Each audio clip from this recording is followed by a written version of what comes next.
ఇద్దరు మళ్ళా ఎవరికి పట్టుకోలేము మేము పట్టుకోవడం పక్కన మళ్ళా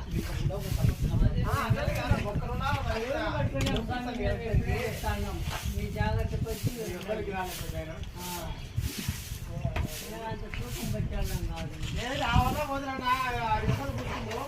అట్లా పోయితే కూర్చుందో